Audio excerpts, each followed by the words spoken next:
हरि ओम श्री गुरुभ्यो नमः। श्री महागणाधिपतये नमः। हरि ओम। गुरु ब्रह्मा गुरु विष्णु गुरुदेवो महेश्वरः गुरु साक्षात् परब्रह्म तस्मै श्री गुरवे नमः। हरितसगोत्रोत्पन्नं हरिभक्तिपरायणं शंकर गुरुवरेन्द्र चरणं शरणं प्रपद्ये। श्री महद्भ्यो गुरुभ्यो नमः। सदाशिवसमारम्भां व्यासशङ्करमध्यमाम् अस्मदाचार्यपर्यन्तां वन्दे गुरुपरम्पराम्। अरुणां करुणातरङ्गिताक्षीं धृतपाशाङ्कुशपुष्पबाणचापाम् अनिमाधुरैर्वृताम् अयूकैः अहमित्येव विभावयेद्भवानीम्। ओम श्रीमात्रे नमः। कन्या राशि। ఈ రాశి వారికి ఈ ఫిబ్రవరి మాసంలో మిశ్రమ ఫలితాలే ఉంటాయి. సంకల్పిత కార్యక్రమాలన్నీ కూడా నెరవేరుతాయి. ఏ కార్యక్రమాలు చేయాలని చెప్పి సంకల్పం చేసుకున్నారో, ఇంతకు ముందు ఏవైతే కార్యక్రమాలు మధ్యలో ఆపేసి ఉన్నారో ఆ కార్యక్రమాలన్నీ కూడా నెరవేరడానికి ఉంది. ఆర్థికంగా మంచిగా నిలదొక్కుంటారు. బంధువులు మిత్రులు ఇంటికి రావడము చేయడము జరుగుతుంది. ఆ బంధుమిత్రుల యొక్క రావడం వల్ల వాళ్ళని సంతోషపెట్టడానికి మర్యాదలు చేయడం వల్ల కొంత డబ్బు ఖర్చు అవుతుంది కూడా. మనసుకు నచ్చిన వస్తువులు కూడా కొంటారు. ఈ వస్తువు కొనాలా కొనొద్దా, అవసరమా లేదా అనేటువంటి ఒక ఆలోచన లేకుండా ఆ వస్తువులు కొనుక్కోవడం వల్ల దానివల్ల కూడా కొంత ధన వ్యయం జరుగుతూ ఉంటుంది. కాబట్టి డబ్బు విషయంలో, ఖర్చుల విషయంలో జాగ్రత్తగా ఉండండి. చేపట్టిన పనులు నెరవేర్చుకున్నటకు ఇతరుల సహాయ సహకారాలు చాలా అవసరం ఉంటాయి. మీకు ఏ పనులు నెరవేర్చుకోవాలన్నా కొంతమంది సలహాలు తీసుకోవాల్సిన అవసరం ఏర్పడుతుంది. వాళ్ళు స్నేహితులే కావచ్చు, కుటుంబ సభ్యులే కావచ్చు, మీ అధికారులే కావచ్చు. ఎవరైనా ఇతరుల యొక్క సలహా తీసుకొని శ్రద్ధతో కార్యక్రమాలు నెరవేర్చుకోవడం చాలా మంచిది. ఇతరుల సహాయ సహకారాలు కూడా మీకు అందుతాయి ఈ నెలలో. ఆరోగ్య విషయంలో మాత్రం జాగ్రత్తగా ఉండాలి. లావాదేవీల విషయంలో కూడా చాలా జాగ్రత్తగా ఉండాలి. ఎందుకంటే సప్తమ స్థానంలో శని ఉన్నాడు. సప్తమ స్థానంలో శని ఉండడం వల్ల కొద్దిగా మంచివాడే కానీ కొద్దిగా ఆరోగ్యం దెబ్బతినడానికి ఆస్కారం ఉంది. అధిక ఖర్చులు రావడానికి కూడా ఆస్కారం ఉంది. కాబట్టి కొంచెం జాగ్రత్తగా ఉండడం చాలా మంచిది.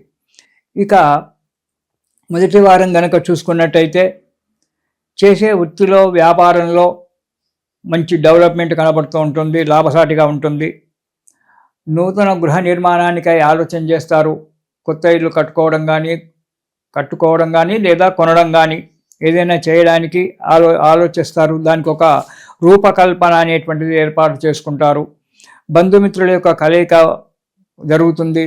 వారి సహాయం కూడా లభిస్తుంది. ఆనందంగా సంతోషంగా ఉంటారు. మొదటి వారంలో కొంత డబ్బు ఖర్చు అవుతుంది, తప్పదు కదా. బంధువులు వచ్చినప్పుడు డబ్బు ఖర్చు పెట్టాల్సి వస్తుంది, డబ్బు ఖర్చు అవుతుంది. అది మీకు సమకూరుతుంది. చేసే వృత్తి వ్యాపారాలలో మంచిగా లాభసాటిగా ఉంటుంది. ఇక రెండవ వారం కనుక చూసుకున్నట్టయితే కొద్దిగా అనారోగ్యం ఏర్పడడానికి ఆస్కారం ఉంది. ప్రకృతి రీత్యా కావచ్చు, శారీరక రీత్యా కావచ్చు, మనం తీసుకునే ఒక ఆహారం రీత్యా కావచ్చు, కొద్దిగా అనారోగ్యం ఏర్పడడానికి ఆస్కారం ఉంది. కాబట్టి ప్రతి విషయంలో జాగ్రత్తగా ఉండండి. చెడ్డవారితో స్నేహితం చేయడం అనేటువంటిది జరగడానికి ఆస్కారం ఉంది ఈ నెలలో. అంటే చెడు సహవాసం చేసేటువంటి ఒక అవకాశం ఉంది. కాబట్టి ఇతరులతో, కొత్త వారితో స్నేహితం చేసేటప్పుడు చాలా జాగ్రత్తగా ఉండి స్నేహితం చేయండి. వారి పూర్వాపరాలన్నీ కూడా బాగా విమర్శనాత్మకంగా చూసి చేయండి. దానివల్ల చెడు అలవాట్లకు లోను కావడము, విలువలు పోడగొట్టుకోవడము, డబ్బు ఖర్చు పెట్టుకోవడము, అనారోగ్యం పాలు కావడం జరుగుతుంటుంది. ఆడంబరాలకు పోవద్దు. మీరు ఆడంబరాలకు పోవాలని చెప్పి బాగా ఆలోచిస్తారు. వాడు పక్కవాడు ఒక అద్దరు షర్ట్ వేసాడు, నేను కూడా వేయాలి అని చెప్పి ఇలాంటి ఆలోచనలు, పిచ్చి ఆలోచనలు పెట్టుకోకండి. ఆడంబరాలకు పోకండి.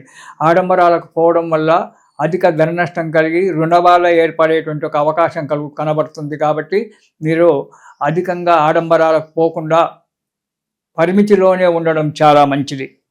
ఇక దురలవాట్లకు లోను కాకండి. చెడు సాహసం చేసి దురలవాట్లకు లోనైనట్లయితే మీ జీవితంలో చాలా దెబ్బతినేటువంటి ఒక ఆస్కారం ఉంది. కాబట్టి చాలా జాగ్రత్త అవసరం.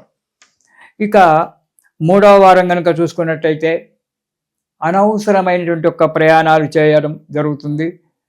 అవి కూడా దూర ప్రయాణాలు చేయడం జరుగుతుంది. ఎవరో చెప్పారని చెప్పి వారితో పరిగెత్తడము, డబ్బు ఖర్చు చేసుకోవడము జరుగుతుంది. ఎప్పుడూ భయంగా ఉంటుంది మనసులో. ఏదో తప్పు చేసిన వానిలాగా ఎప్పుడూ భయపడుతూ కూర్చోవడం అనేటువంటి జరుగుతుంటుంది. కాబట్టి మన మానసిక ధైర్యాన్ని కోల్పోకుండా జాగ్రత్తగా ఉండడం చాలా మంచిది. ప్రతిదానికి కూడా చీదరించుకోవడము, వద్దన్న పని చెయ్యడము, ఈ పని మనకు పనికిరాదు అని చెప్పి మన పెద్దలు చెప్పినా భార్యాబిడ్డలు చెప్పినా వినకుండా పని చేయడము, దానివల్ల సంఘంలో పేరు పెట్టుకోవడము, ఇంట్లో చీవాట్లు తినడము, ఉద్యోగస్తులకు ఆఫీసులో కూడా చీవాట్లు చేయడము, మనశ్శాంతి నిలకడగా లేక ప్రతి పనిని అనాలోచితంగా చేసి చీవాట్లు తినడం అనేటువంటి జరుగుతూ ఉంటుంది. కాబట్టి ప్రతి విషయంలో జాగ్రత్తగా ఉండడము, ప్రతిదాన్ని ఆలోచించి చేయడము మీరు చేయవలసి వస్తుంది ఈ కన్యా రాశి వారు ఈ నెలలో 3వ వారంలో. ఇక 4వ వారంలో చూసుకుంటే వ్యాపారాలలో మంచిగానే ఆదాయం లభించినప్పటికీ మనశ్శాంతికి ఉండదు. ఆరోగ్యం బాగానే ఉన్నప్పటికీ ఏదో ఒక దగ్గర మానసికంగా బాధపడుతూ ఉంటాం. ఆరోగ్యం మంచిగానే ఉంది, ఏ డాక్టర్కు చూపించినా ఆరోగ్యం మంచిగా ఉందయ్యా, నీకేం బాధ లేదని చెప్పి డాక్టర్ చెప్పినా మీ మనసులో మీకు ఆరోగ్యం ఎక్కడో దెబ్బతింటుంది, నాకెందుకో ఇది కావదు అంటే మానసిక దౌర్బల్యము అనేటువంటిది ఏర్పడుతుంది.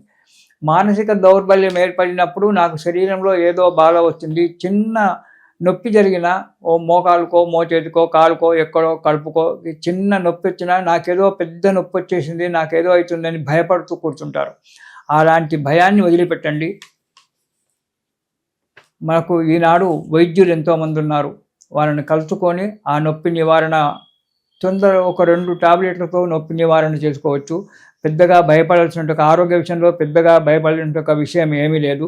జాగ్రత్తగా ఉండండి. దూర ప్రయాణాలు చేయవలసి వస్తుంది, చేస్తారు కూడా దూర ప్రయాణాలు కన్యా రాశి వారు. ఈ దూర ప్రయాణాలు చేసేటప్పుడు మాత్రము జాగ్రత్తగా ఉండండి. స్నేహితులెంబడి మీరు ప్రయాణం చేసినా జాగ్రత్తగానే ఉండండి. స్నేహితుల యొక్క మాటలు విని ఆడంబరాలకు పోయి అనవసరమైన ఒక ఇబ్బందులు తెచ్చుకోవడం మంచిది కాదు ఈ కన్యా రాశి వారికి ఈ నెలలో. కాబట్టి ఈ నెలలో కన్యా రాశి వారు సుబ్రహ్మణ్య స్తోత్రం ప్రతిరోజు కూడా పారాయణం చేయండి. ఆ సుబ్రహ్మణ్య స్వామి స్తోత్రం కనుక పారాయణం చేసినట్టయితే ఆ సుబ్రహ్మణ్య స్వామి యొక్క దయ వల్ల మీకు అన్ని రకాలుగా ఇబ్బందులు తొలగిపోయి ఆ స్వామి యొక్క దయ వల్ల సుఖంగా సంతోషంగా ఉంటారు, ఆనందంగా ఉంటారు. ఇది శుభం.